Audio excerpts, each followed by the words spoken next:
Hey, it's Max March-Steinman, USA Level 2 Track and Field Coach.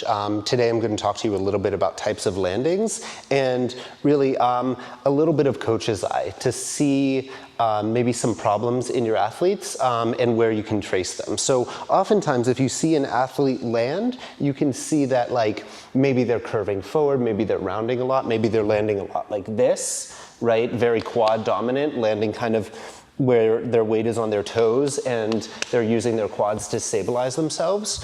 Or you may see an athlete land like this, right? Same sort of thing where they're very quad dominant and they're trying to stay really upright. So one of the cues that we often tell our athletes in jumping is to stay as upright as possible, like have as much postural integrity as you can. And what that means usually is that, you know, chest is up perpendicular to the ground.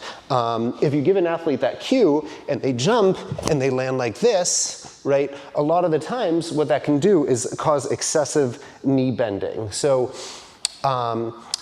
the papers kind of looking at the anatomy of jumping say that the most risk to the ACL is when the knees track very, very far over the toes without a lot of hip bend, right? So if my hips aren't flexing and instead I'm using all that flexion in my knees, well now where does the strain? The strain is in my knees. So an athlete who is trying to stay upright but is still landing on their toes, well, their toes are in front of their body. So they're gonna have to move their weight when they're landing from behind their toes to in front of their toes. And the two ways that you can do this are either moving your knees forward and trying to stay upright, or by moving your chest forward and then becoming very quad dominant.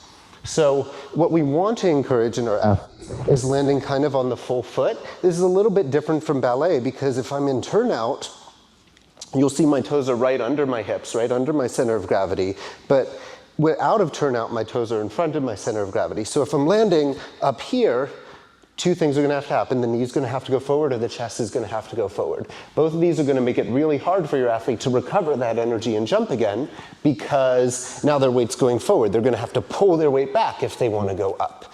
So what we wanna encourage athletes to do is as they land, bend everything, trying to keep as much weight on the heels as possible. Not landing on the heels, but having the weight nice and far back, so that you don't get too much knee flexion and you get some good hip flexion. If you have an athlete that is bowling over a whole lot when they land, a good way to correct that is to take them over to the wall.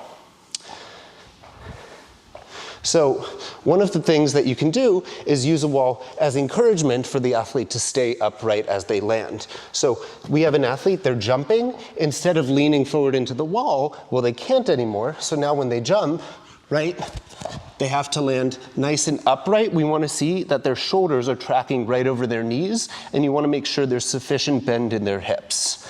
But you also want to make sure that their chest is nice and high. So you can lead them nice and close to the wall. We can start them far away so that they can get used to it. And as they get close to the wall, they can jump with some nice postural integrity and keeping the weight on the backs of their feet so that they become more glute dominant as opposed to quad dominant. If this was helpful, feel free to subscribe and turn on notifications so you don't miss what's coming next. See you soon!